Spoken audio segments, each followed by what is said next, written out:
2, problem number 37, draw position, velocity, and acceleration graphs for the ball shown in figure 237. The ball changes direction but not speed as it bounces from the reflecting wall. Alright, so here we have a ball and its velocity is non-zero and it's approaching this ball, and what it's going to do, it's going to bounce off this side and roll underwards. And our job is to first draw a position versus time graph, and then a velocity versus time graph, and then an acceleration versus time graph, depicting this problem. So here's my axes. Alright, I'm not going to draw the negative side of this because everything stays on the positive time. We have positive time. We're dealing with positive time. Okay, so during the first phase, as it's approaching the wall, it's changing position to the right. So it's displacing to the right. Position is changing constantly until a point when it bounces off the wall, and then it starts going back, and the magnitude of the change of position is the same as it was before, just in opposite direction, until it reaches this point. And then what happens here? Well, we know that the ball starts rolling down, so it starts accelerating. So how does this change our position versus time graph? Well, the position will start changing faster and faster. So it will look like sort of like a bump.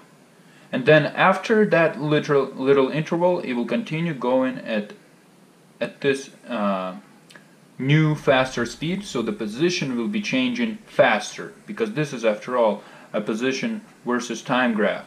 So during this interval, it was accelerating, and therefore the position was changing faster. Let us do velocity. Velocity versus time graph. Alright. Velocity is in meters per second. So there's this graph. And we have time in seconds. Alright. So what happens as it's moving and approaching this wall? Because the position is changing constantly, it has constant velocity. So a straight line. Until it bounces off the wall. When it bounces off the wall, its velocity changes almost instantly. And then it's going to be going in an opposite direction. During this interval, velocity starts increasing, meaning getting faster in an opposite direction. And after that moment, as the ball is rolling over here, it continues going with this new, faster velocity. So that's the area of acceleration. That's that ramp. Alright, so here's our acceleration versus time graph. Let's label our axes. Acceleration is in meters per second squared.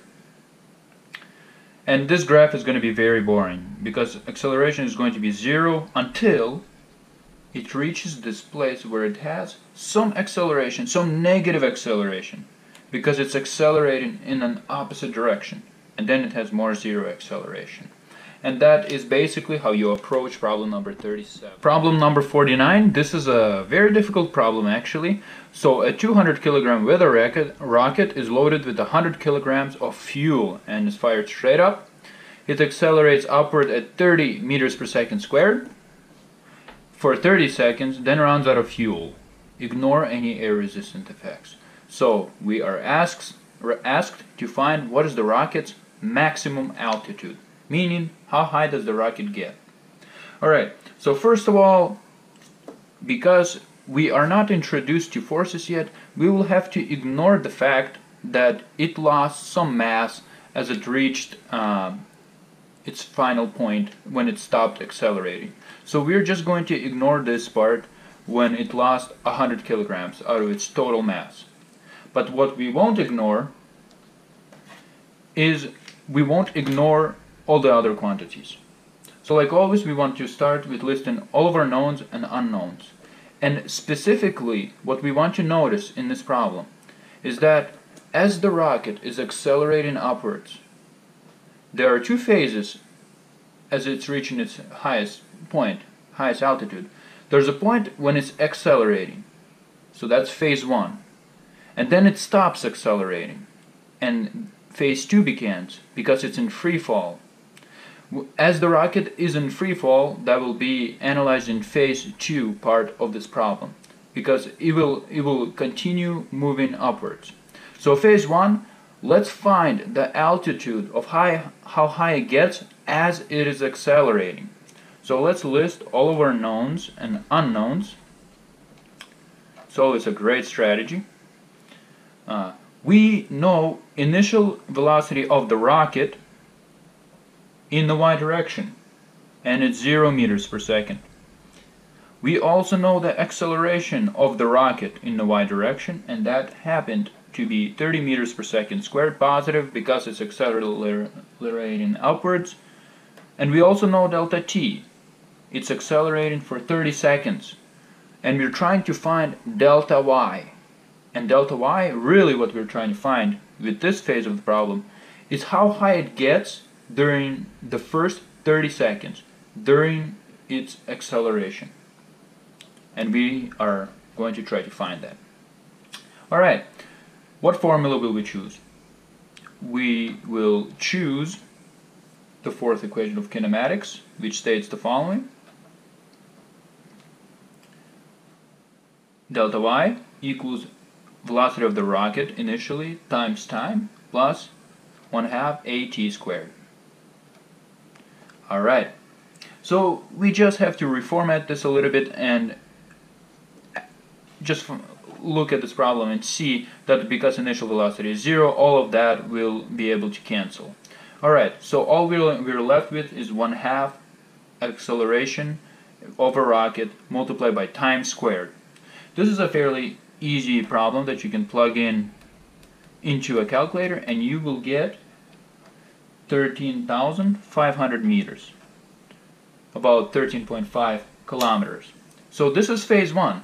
We found how far the rocket gets, how high the rocket gets as it's accelerating. But it doesn't just instantly fall, because it continues acceleration because it reaches some final speed. And we actually have to find the final speed. Now our goal, step 2, is to find the final speed of the rocket. Thankfully, it's going to be kind of easy. There is a very simple equation of kinematics that states the following. Final velocity is equal to initial velocity plus acceleration times time. Once again, initial velocity cancels. And this is a very easy thing that we can just plug in 30 meters per second squared times 30, and we should get final velocity of the rocket to be 900 meters per second. Great. So, as the rocket is accelerating, it reaches some maximum speed, and after that it starts slowing down again until it reaches its true apex. What we just found in this part is delta y as it's accelerating, and we're going to try to find delta y of free fall. And we know final velocity that it leaves off at. So phase 3, we are going to list all of our knowns and unknowns again. We inferred that final velocity was 900 meters, but now as we analyze this part of the problem, this is going to be our initial velocity. Our initial velocity in the y direction is 900 meters per second. What's the rocket's velocity after it moves up to this point? Well, that is final velocity, and we happen to know that as well. It's 0 meters per second. We also know acceleration of the rocket in the y direction, negative 9.881 meters per second squared. And we just have to find delta y of the free fall. Right. There is a formula that we can use for this once again. We can use another equation of kinematics for this one. Let me just write it down.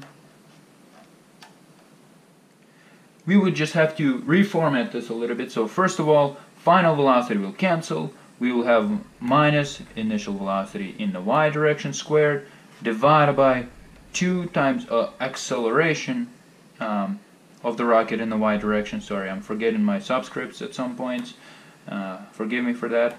And we are going to find delta freefall. So delta freefall,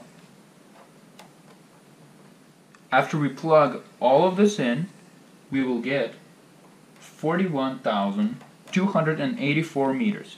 Alright, but we just found two separate pieces. We found this part of distance and this part of distance. To find the total distance,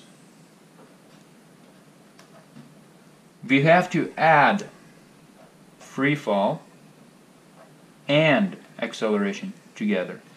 I'm going to box this, because after we add this number and this number together, adding these two will give us about 54,784 meters. We want two significant figures, so that is going to be 55 kilometers. So this problem had multiple parts, and you kind of had to use a lot of logic in this problem, but that is essentially how to solve just a part of this problem. Alright, problem 49b, the same problem, but now we're asked how long is the rocket in the air before it hits the ground. Alright, so let's just real quickly analyze the motion of the rocket. So it reaches some final velocity, then curves down, and falls down. Alright, so we want to find how long the rocket is in the air. We know this time. This time took 30 seconds. This interval represents a time as the rocket is accelerating at 30 meters per second squared, and that took 30 seconds.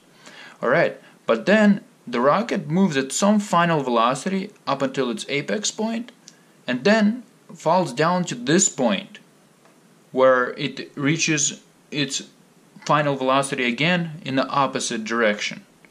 And then we will have to find this time as well, how long it takes to fall this interval. So we have a few things to do. We have to find this time of free fall, let me just call it time 2, and this is going to be time 1. How long it was after its first highest point. Alright. So, once again, this has a few phases. Let's list all the knowns and the unknowns for phase 1. Alright. So first we know initial velocity in the y. That is 900 meters per second. The phase that I'm analyzing right now is this point. As it reaches final velocity of 900 meters per second, the one that we have calculated before, it starts accelerating downwards, so it starts losing speed. We also know final velocity of the rocket, that's 0 meters per second. We absolutely also know velocity of the rocket as it accelerates downward at 9.881 meters per second square, because when it's out of fuel, the only thing that's accelerating it is gravity. And we're trying to find t, that's our known, of free fall. And we don't know it yet. Notice that with this problem we will only be able to find this little piece of information. To get the full time covered, meaning time until it reaches its apex point and falls back down to negative 900 meters per second, will be doubled of whatever we find in this problem. Alright, so first we will be using the following equation of kinematics. I'm sure at this point you already have them all memorized. Rocket, and then T free. This time final velocity cancels because it's 0, and we just have to reformat this equation just a little bit to obtain our time of free fall, which is 91.74 seconds. But this is 91.74 seconds until it reaches 0 velocity. So we have to multiply this value by 2 to get the total time until it reaches this point.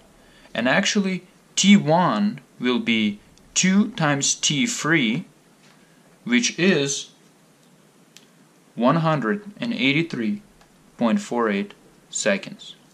Alright, so we know 30 seconds, now we know 183.48 seconds. Now we have to find this last piece of information, and this will be our phase 2. So what are the knowns again? And the unknown. Alright, I'm kind of sloppy with writing these down now. First, we know initial velocity again, but this time it's falling down, so it's minus 900 meters per second. We don't know final velocity because it's going to be accelerating down. What we do know is we know gravitational acceleration, which is negative 9.81 meters per second squared. And we know another thing. We know delta y. For how long is it going to be falling? If we return back to our previous problem, this height is 13,500 meters. Alright? So it's going to be 13,500 meters. Negative 13,500 meters, because it's going to pass this point. Alright. The equation that we will choose is going to be delta y is equal to velocity of the rocket initial in the y direction times time minus 1/2 acceleration of the rocket in the y direction times time squared. Alright, let's just plug in all the values. Minus 13,500 is equal to minus 900t and minus 4.905 t squared. I just expanded that, multiplied by this by 1/2. Reformatting this, we have a quadratic function, t plus 13,500, and that's equal to 0. Alright, after solving this problem, we should get somewhere around t equals 13.94 seconds after we plug in all the values, and that is t2. So we have t1, we have t2, and we have 30 seconds. Let's put them all together and see what we get. Let me use my calculator to plug in all the numbers. So we have 13.94 plus 183.48 plus 30. Alright, so to get our total time, we have to add our initial time, which is delta t, let's say acceleration, plus 2 times delta t free fall, and free fall of 1, and plus delta t2, which is going to be 227.42 seconds. Or if we want this accurate to two significant figures, we will have 230 seconds, assuming that this is two significant figures. And that's it for this problem. Our last part, C, asks us to draw a velocity versus time graph for the rocket from its liftoff until it hits the ground. Here's my graph. Here's my velocity in meters per second. And here's my time axis. Alright, assuming that it starts at 0, we assume a lot of things in physics, it starts off and starts gaining acceleration because of constant velocity. Constant acceleration, velocity is changing constantly up until this point. This point is where it runs out of fuel. But then it's still going upwards, but velocity is decreasing. And velocity is decreasing at a slower rate as it's falling down. So there it is. When it hits this point, it actually does not hit the ground. This is actually a point of maximum altitude. Why is that? So as it's accelerating upwards, it reaches a point where it's out of fuel, but it still has some velocity, which is 900 meters per second, at which it's still moving upwards. And the velocity is decreasing until it's 0. When it's momentarily 0, that means it's going to start falling down. And in fact, after that point, it starts falling down, and at some point, it will hit the ground. And that is... Okay, problem number 69. I was driving along a at 20 meters per second, trying to change the CD and not watching where I was going. When I looked up, I found myself 45 meters from a railroad crossing, and wouldn't you know it, the train moving at 30 meters per second was only 60 meters from the crossing. In a split second, I realized that the train was going to beat me to the crossing, and I didn't have enough distance to stop. So my only hope was to accelerate fast enough to cross the tracks before the train arrived. If my reaction time before starting to accelerate was half a second, what minimum acceleration did my car need for me to be here today writing these words?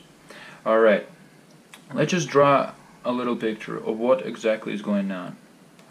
I'm going to represent the car as being a dot, and to barely miss the train, I would have to drive fast enough to pass this instantaneous point before the train beats me and arrives to that point.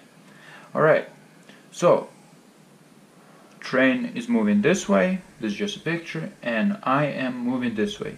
I happen to be moving at 20 meters per second. The train is moving at 30 meters per second.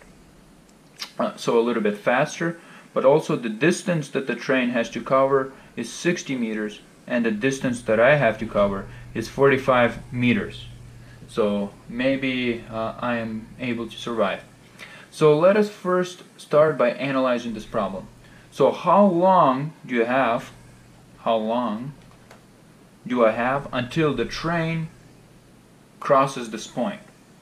This is a very important observation. So we know that delta x is equal to velocity times time. Let us reformat this equation so we can solve for time. So time is also equal to delta x divided by v, and this is going to be a velocity of the train. Alright, so the train needs to cover 60 meters and it's moving at 30 meters per second. Alright, the meters will cancel and we are left with 2 seconds. Oh my goodness. So in 2 seconds the train will be at the crossing. But also notice I lost half a second because my reaction was slow. So I only have